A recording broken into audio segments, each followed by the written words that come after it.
तो ये उन भक्तों के लिए जिनका स्वभाव अच्छा नहीं है, जिनका व्यवहार अच्छा नहीं है, जिनके विचार अच्छे नहीं है, वो भक्त बहुत ध्यान से सुनिएगा इस कथा को। तो पुणे के पास में एक गांव है पुरंदरपुर, वहां पर एक ब्राह्मण रहते थे। स्वरूप ब्राह्मणों का था पर स्वभाव वैश्यों का। वैश्य मतलब हमारे बनिया भाई लोग, उनके जैसा उनका व्यवहार था। कैसा? व्यापार करते थे, धन देते थे, उस पे क्या बोलते हैं उसको, ब्याज पे, ब्याज पे धन देते थे लोगों को, और अपना गल्ला खोल रखा था, गल्ले पे बैठते थे। ब्राह्मण का नियम है संध्योपासन करना चाहिए, यज्ञ करना चाहिए, अध्ययन करना चाहिए, ग्रंथों का अवलोकन करना चाहिए, पर ये सब कुछ नहीं करते थे। सुबह उठे, केवल तिलक लगाया, स्नान करके चोटी शिखा बांधी और सीधे अपने गल्ले पे पहुंच जाते थे। उनको दिन भर का यही, क्या देना है देते रहो। और इन सबके साथ साथ महाकंजूस, खूब धनवान थे। भगवान की कृपा से उन पर ब्याज का इतना धन आता था कि वो पूरे पुरंदरपुर गांव को अकेले भोजन करा सकते थे। पर इतने कंजूस थे, इतने कंजूस थे, दूध में अगर मक्खी भी गिर जाती तो दूध छान के पी जाते थे, और मक्खी को यूं पकड़ करके उसके भी 2-4 बूंद छींटा जो दूध के होते थे उनको भी लेके पी जाते थे। दूध का क्या बिगड़े, इतने कंजूस। और कंजूसाई की हद तो तब पार हो गई, उनकी पत्नी का नाम था सरस्वती देवी। क्या नाम था? तो सरस्वती देवी जो थी, उनके पिताजी ने इसीलिए ब्याह किया कि भाई ये विप्रदेव जो हैं बड़े धनवान हैं, बेटी खुश रहेगी हमारी। तो सरस्वती देवी का ब्याह हो गया। उनकी मां ने, पिता ने जितने गहने दिए, ब्याह के अगले दिन ही, सब लोग इधर देखो, बहुत ध्यान से सुनो कथा।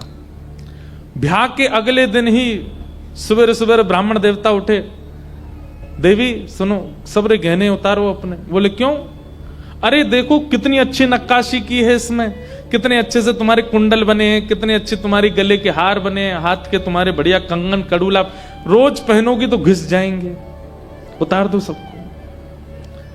पत्नी ने भारी भारी सामान सब उतार दिए, कानों के कुंडल, नाक की बाली और गले का एक मंगलसूत्र रहने दिया, हाथ के कंगन रहने दिए, पैरों की पाजेब और पायल रहने दी।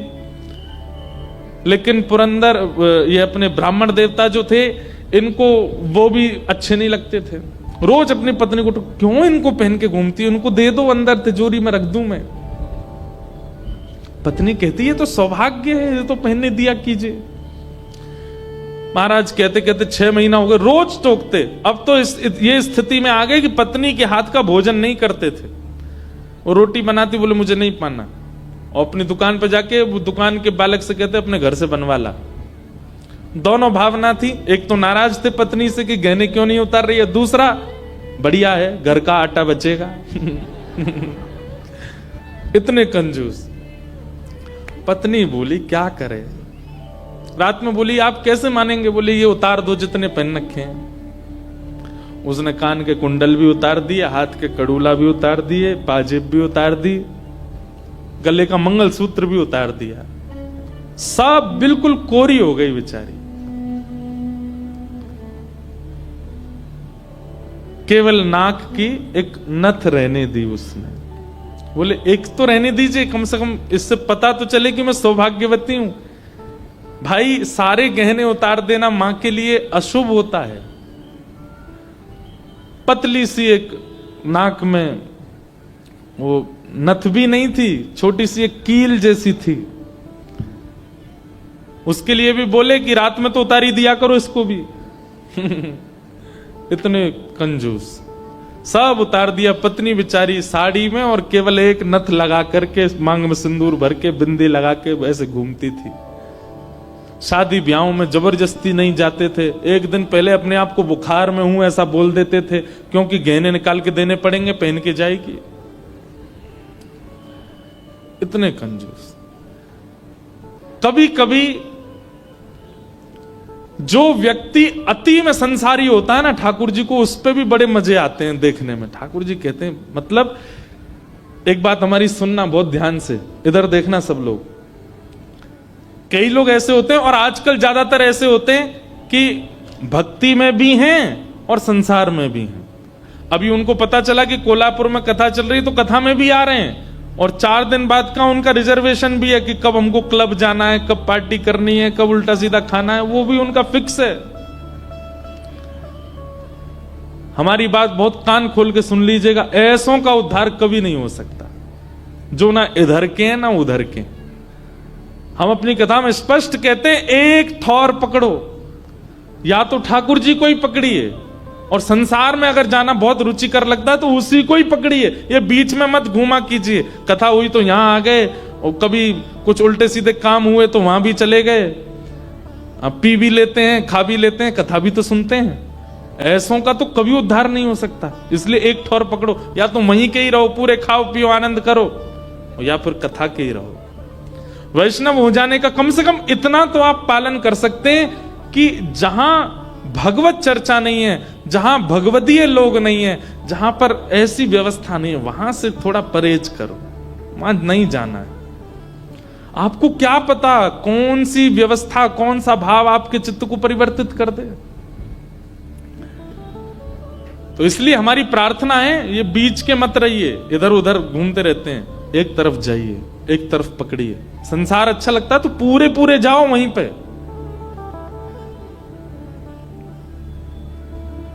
तो कभी कभी ठाकुर जी पूरे पूरे संसारियों पे भी ठाकुर जी रीझ जाते हैं। ठाकुर जी बोले, भाई ये ब्राह्मण देवता बड़ा बहुत अच्छा लग रहा हमको। क्यों? बोले इतना कंजूस तो हमने कभी नहीं देखा है, बहुत भयंकर कंजूस है। ठाकुर जी का मन आ गया उस पर। अच्छा, जो पत्नी थी ना सरस्वती देवी, वो बड़ी भक्ता थी, वो तो नाम जप भी करती थी, वो दर्शन करने के लिए भी जाती थी, लेकिन ये नहीं जाते थे उसके साथ। वो अपने माता पिता के मायके जब जाती थी तो मायके वाले लेके जाते थे उसको दर्शन कराने, ये तो कभी नहीं लेके जाते थे, तो कंजूस थे, खर्चा होगा। और मायके भी खुद नहीं लेके जाते, इनके भाइयों से बोल देते तुम्हें ही आके ले जाओ, उसमें भी खर्चा ना हो मेरा। सोचो कितनी ऊंचे लेवल के कंजूस। तभी ठाकुर जी का मन आ गया इस पे, तो इसको देखूं मैं एक बार। और हमारे श्री पंडरीनाथ भगवान, श्री विठल भगवान एक दीनहीन से ब्राह्मण का रूप धारण किया, फटी सी धोती पहनी, कुचैली मैली सी कुर्ता पहने, और पुराना काला सा जनेऊ धारण किया, और महाराज ऐसी तिलक सा लगा करके बिल्कुल दीनहीन, झुर्रियां पड़ रही हैं मुखमंडल पर, और ऐसे हाथ जोड़ते भये इनके दुकान पर पहुंच गए।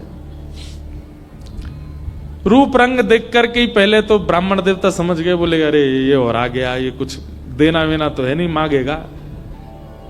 कहो तन पे नहीं लगता, चल दिए कलकत्ता, क्या करने आए हो? ठाकुर जी बोले बहुत गरीब ब्राह्मण हूं मैं, मेरी बेटी का ब्याह होने वाला है, अपनी पुत्री का ब्याह करना है मुझे, और मुझे ब्याह के लिए थोड़ी व्यवस्था चाहिए धन की। आप तो बहुत बड़े धनवान सेठ हैं, कृपा कर दीजिए ना, कुछ दे दीजिए मुझको, मैं अपनी बेटी का ब्याह कर दूंगा और थोड़ा ठीक हो जाएगा। या तो धन दे दीजिए, नहीं तो कुछ सामान दे दीजिए, सामग्री दे दीजिए, मैं उसी से कुछ ना कुछ तो व्यवस्था करूं। तो ये जो ब्राह्मण थे ना, ये जबरदस्ती रफू की हुई धोती और कुर्ता पहन के जाते थे कि कोई मांगने वाला आ जाए तो उसको दिखा दूं, देखो मेरे खुद के कुर्ता फटे, मैं तुमको कहां से दूं। तो ठाकुर जी को दिखाने लगे, ये देखो मेरी धोती यहां से उधरी हुई है, मेरा कुर्ता यहां से फटा हुआ, कैसे तुमको दूं, मैं खुद नहीं अपने नए खरीद पा रहा, तुमको कहां से दूं भाई। ये सब तो केवल बाहर का दिखावा है, मेरे पर कोई पैसा वैसा कुछ नहीं है, दूसरों का धन ले रखा है मैंने। भैया चलते बनो, कहीं और जाओ, किसी और से मांगो, भगवान करे तुम्हारी बेटी का ब्याह बहुत अच्छा हो। बोले मुझे या तो धन दीजिए, नहीं तो मैं यहीं बैठा रहूंगा। ठाकुर जी जिद पे आ जाएं तो उनको कौन हटावे। ठाकुर जी वहीं बैठ गए द्वार पे, बोले मुझे धन दो, ऐसे तो नहीं जाऊंगा, मैं आपके दर पे आया हूं, कुछ तो लेके जाऊंगा, मेरी बेटी का ब्याह है। अंत में हार करके ब्राह्मण बोला, देखो मैं ऐसे नहीं देता हूं, कुछ लाओ, मेरे पास गिरवी रखो, पैसा ले जाओ, और जब पैसा हो जाए तो पैसा देके अपना सामान ले जाना, तुम पे है कुछ देने के लिए?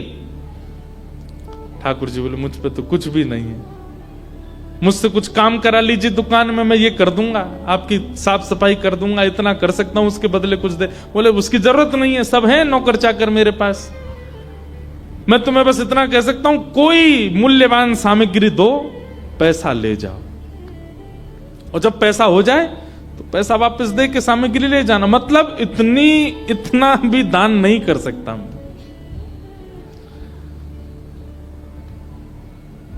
ठाकुर जी बोले, ठीक है, मैं जाता हूं, कुछ ढूंढ के लाता हूं। ठाकुर जी भी इतने खेलते हैं, ठाकुर जी जैसा खिलाड़ी नहीं है दुनिया में, इतना बड़ा खिलाड़ी कोई नहीं हो सकता।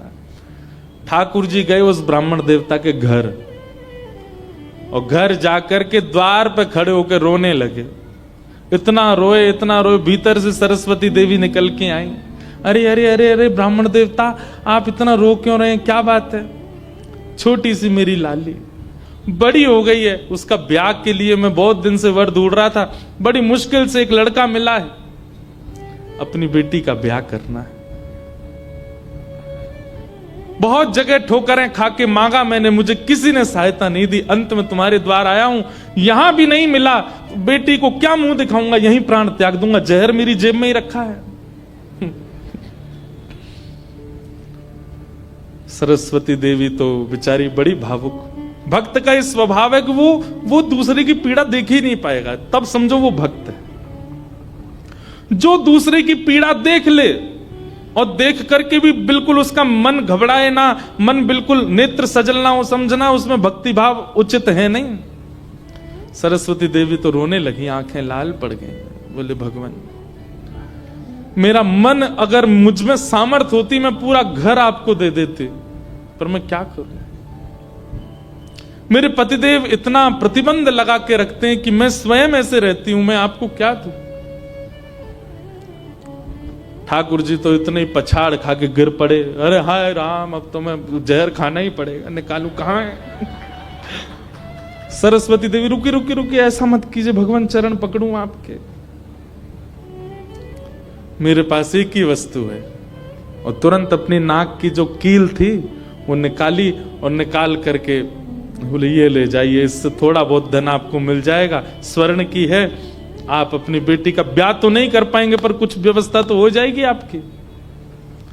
ठाकुर जी तुरंत, जहर भी पता नहीं कहीं गिर गया था, बढ़िया तुमने दे दिया, अब मैं कुछ कर लूंगा व्यवस्था।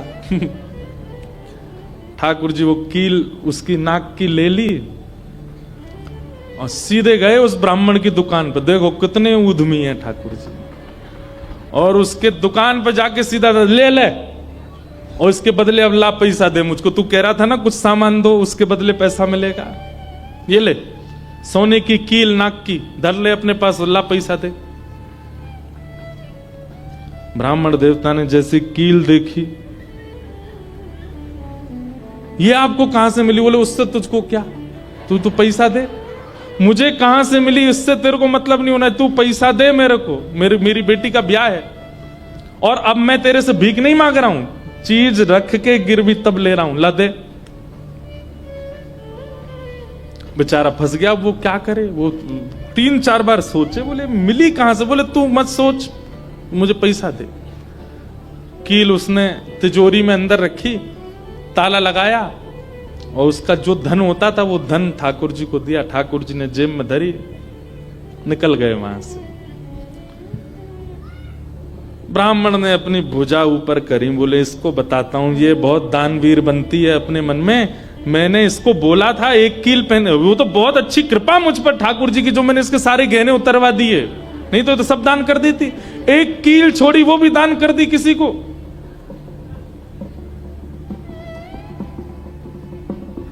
पहुंच गए। अब यहां वो ब्राह्मण जा ही रहा था अपने घर, उससे पहले दुकान का जो मुनीम था वो बेचारा सरस्वती देवी को बहुत मानता था, कभी कभी सहायता कर देती होंगी उसकी। वो सेठ जी से, इनसे ब्राह्मण देवता से पहले ही दौड़ के गया और जाके बोला, मैया आज बचो आप। बोले क्यों, आपने कोई कील दी थी किसी को? बोले हाँ दी तो थी, एक ब्राह्मण के ब्याह के लिए दे दी थी। क्या हो गया? उसने जाके वो आपके पतिदेव को ही दिया और बदले में ले गया पैसा। सरस्वती देवी, हाय नाथ अब नहीं बचूंगी, वो तो बहुत डांटेंगे। बोले वो आ रहे हैं, दुकान बंद कर दी उन्होंने, वो सीधे धोती चढ़ाए ऊपर चले आ रहे हैं सीधे, आप बचो। सरस्वती देवी बोली कहां जाऊं? हे पांडुरंगा, हे विठलनाथ, हे मेरे प्राणनाथ, मेरी रक्षा करो। ये कैसा नियम आपने मेरे आज जीवन में पहली बार तो कुछ दान किया, वो भी एक ब्राह्मण बेचारा अपनी हत्या करने पर तुला था तो मैंने किया। ये कैसा आपने खेल किया ठाकुर जी, कैसे भी मेरे पति को रोको। लेकिन इतनी डरती थी अपने पति से, इतनी व्याकुल हो गई, तुरंत विष ले लिया। बोली कि मैं उनका क्रोध नहीं सह पाऊंगी, उनकी मार पिटाई डांट नहीं सह सकती, उससे अच्छा तो मैं प्राण त्याग दूं अपने। और श्री पांडुरंग भगवान विठल की सामने सुंदर चित्रपट था, उसी के सामने नेत्र सजल हैं, हाथ में विष का प्याला लेकर के, और बस देखती जा रही है। बोले नाथ मैंने किसी और उद्देश्य से नहीं किया, केवल एक ब्राह्मण की पुत्री का ब्याह हो जाए इसलिए किया, मेरे पति मुझे छोड़ेंगे नहीं, इससे अच्छा मैं प्राण ही त्याग रही हूं। मुझे पता है शास्त्रों में प्राण आत्महत्या करना जघन्य अपराध है, पर मेरे पास और कोई उपचार नहीं है। और जैसे ही अपने मुख से लगा करके विषपान करने लगी, इतने में ही ऊपर से वो नाक की कील आकर के उसके पात्र में ही गिरी। और जैसी खन्न से आवाज हुई, नेत्र खोल करके देखा, भीतर अपने हाथ को डाल करके जैसे ही निकाला तो वही नाक की कील उसके हाथ में आ गई। और नाक की कील हाथ में आते ही इतने में ही वो ब्राह्मण का प्रवेश हुआ। प्रवेश होते ही उसने भीतर से किवाड़ लगाई, ढूंढने लगा कहां है, कोई साधन मिले इसको बताता हूं। पत्नी सामने खड़ी थी, कहिए कहिए, आज कुछ कहूंगा नहीं, आज तो करूंगा, तू बता तैने किसी को दान कैसे किया बिना मुझसे पूछे? तू क्या दान किया? तेरी नाक की कील कहां है बता। पत्नी ने अपना हाथ आगे किया, ये रे। उस ब्राह्मण ने जाकर के कील उठाई, तेरे पास कहां से आई? बोले मेरे पास ही थी। नहीं ये तेरे पास नहीं है, ये तो मेरे पास वहां रखी है तिजोरी में, भीतर चाबी मेरी यहां डली हुई है, तेरे पास कहां से आई? बोले मेरे पास ही है, अब बहुत दिन से पहनी हुई थी, साफ करने के लिए उतारी थी थोड़ी सी। ऐसा हो ही नहीं सकता है, मैंने इसके बदले मूल्य दिया है एक ब्राह्मण को, और ये मेरी तिजोरी में रखी है, चाबी मेरे पास है। तो रुक, अभी रुक, मैं अभी जाता हूं। और कील अपने संगी लेके गया, गए, जाकर के दुकान खोली, चाबी लगा करके खोली, तिजोरी जैसी खोल करके देखा उसमें वो कील थी ही नहीं, वो हाथ में थी। ब्राह्मण बोला ये कोई स्वप्न नहीं है, ये कोई अचंबा नहीं है, कुछ और है। नेत्र सजल हो गए, दौड़ करके घर आया, बोले मुझे सच बताओ क्या हुआ। पत्नी बोली सच बताऊं? बोले हाँ, मैंने ही ब्राह्मण को दी थी। हाँ वो ब्राह्मण वृद्ध सा, उसके कुर्ते फटे थे, उसकी धोती उधरी सी थी। बोले हाँ उसी को दी थी, वो मुझे दे के गया था और मैंने ये तिजोरी में रखी, तो फिर तेरे पास आई कैसे? बोले मुझे जब पता चला कि आप क्रोध करके आएंगे और मेरे को बहुत सुनाएंगे, डांटेंगे, मारेंगे, तो मैंने सोचा कि मैं इससे अच्छा तो अपने प्राण त्याग दूं। और मैं पांडुरंग के सामने रोते हुए विष लेकर के हाथ में पीने को हुई, इतने में ही आपका घुसना हुआ और ऊपर ना जाने कहां से वो नाक की कील आकर के इसमें गिर पड़ी। ये किसी और ने नहीं, और वो ब्राह्मण कोई और नहीं, साक्षात पांडुरंगा ही थे, वही आए थे, वही आए थे, वही ये सारी लीला करके गए हैं। मैंने जीवन भर भजन किया, जीवन भर विचार किया, दान करूं, पुण्य करूं, सत्कर्म करूं, यज्ञ करूं, पर आपने मुझे कभी अनुमति नहीं दी।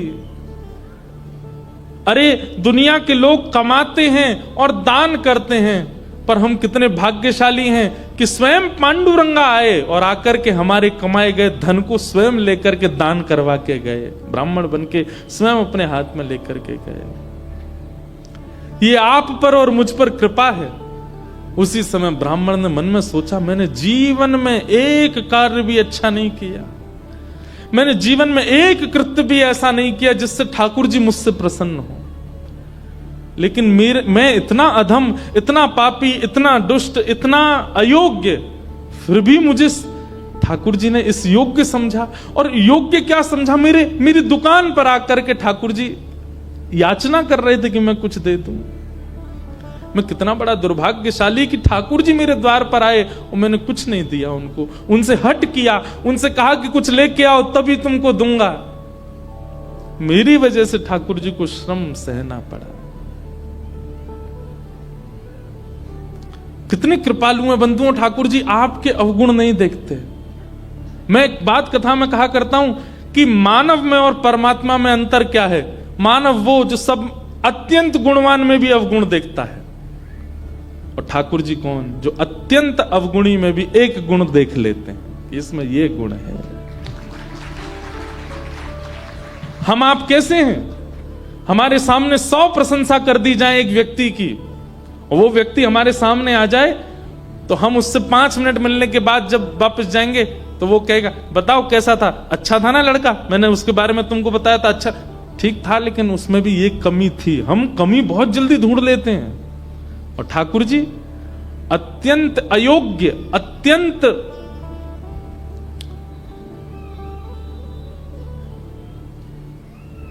विचलित व्यक्ति में भी एक गुण खोज लेते हैं, इसीलिए वो ठाकुर जी। उसी समय उस ब्राह्मण देवता ने विचार किया कि अब किसके लिए जीना है। अपनी दुकान बंद कर दी, दुकान को बेच दिया, घर को बेच दिया, और पत्नी के साथ आ गए श्री पंढरपुर। और पंढरपुर में विठल भगवान के आगे आकर के बहुत रोए, याचना करने लगे, नाथ मेरे दुकान पर आप खड़े हो गए आकर के, और मैंने आपको इस प्रकार से दुत्कार दिया, इस प्रकार से आपको कर दिया। बहुत रोए।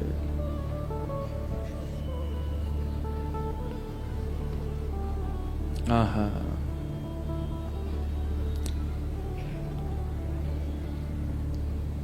ठाकुर है तू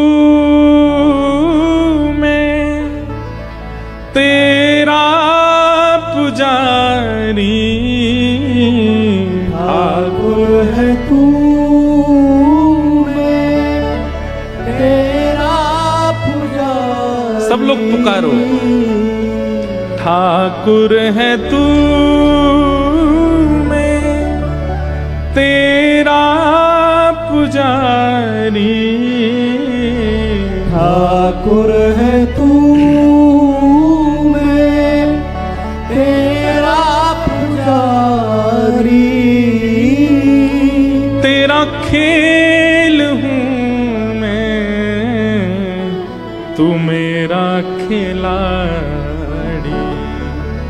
तेरा खेल हूँ मैं, तू मेरा खिलाड़ी। हे नाथ, ये तो उल्टा हो गया। आप खिलाड़ी हैं और मैं खेल हूं, आपको मुझसे खेलना चाहिए, पर मेरे द्वार पर आकर के आप मांगते रहे और मैं मना करता रहा। मैंने गलत किया ना। और तब से उन्होंने पंढरपुर निवास कर दिया, सब छोड़ करके केवल पांडुरंग भगवान के सामने बैठ के कीर्तन गाते। उन्हीं का नाम फिर हो गया भक्त पुरंदर। बोलो भक्तराज पुरंदर की। इसीलिए कहते पुरंदराचा विठ्ठल, क्योंकि पुरंदरपुर के रहने वाले थे, इसलिए उनका नाम पुरंदर हुआ। और ठाकुर जी के आगे गा रहे हैं, मेरा नाथ तू है, मेरा नाथ तू है, नहीं मैं अकेला, मेरे साथ तू है। ओ मेरा नाथ तू है, मेरा नाथ तू है, नहीं मैं अकेला,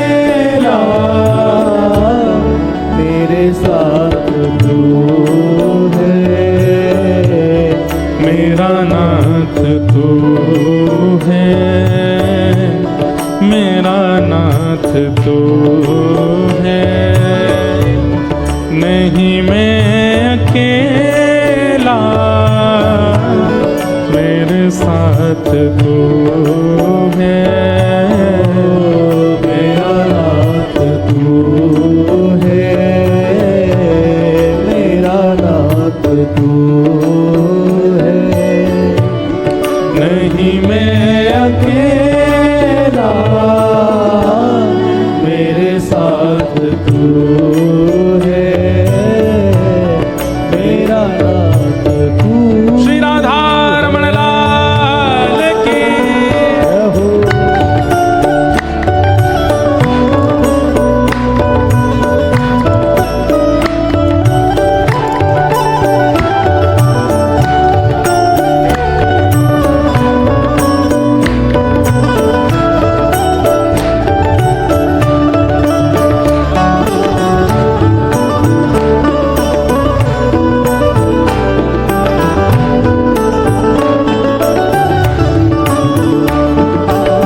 श्री विठलनाथ भगवान की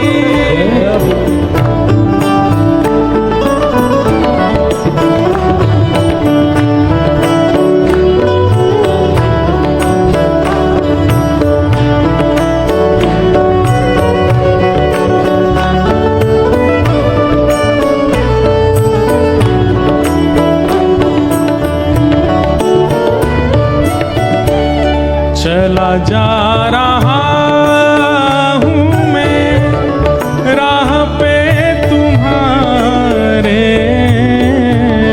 चला जा रहा हूँ मैं राह पे तुम्हारे, चला जा रहा हूँ मैं राह पे तुम्हारे, चला जा रहा हूँ मैं राह पे तुम्हारे, राहों पे आए जो तूफान आंधी, राहों पे आए तूफान हो थामे हुए, मेरा हाथ तू है, नहीं मैं अकेला, मेरे साथ तू है, मेरा नाथ तू है, गाइए मेरा नाथ तू है, नहीं मैं अकेला,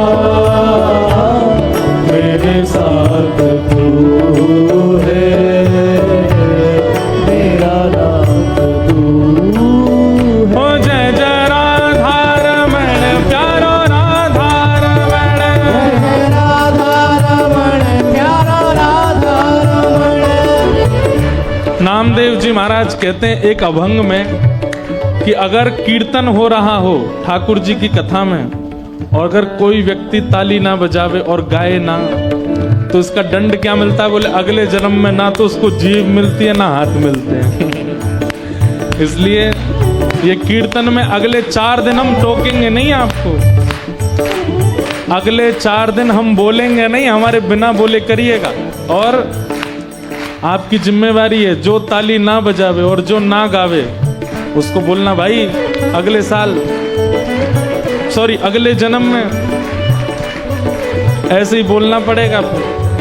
इसलिए जीभ मिली है, इसका उपयोग करो। हाथ मिले हैं दोनों भुजा उठा करके, ओ जय जय राधा रमण प्यारो राधा रमण, जय राधा रमण प्यारो राधा रमण, जय जय राधा रमण प्यारो राधा रमण, जय राधा रमण प्यारो राधा रमण। ओ विठ्ठलनाथ रमण प्यारो नाथ रमण, विठ्ठलनाथ रमण प्यारो नाथ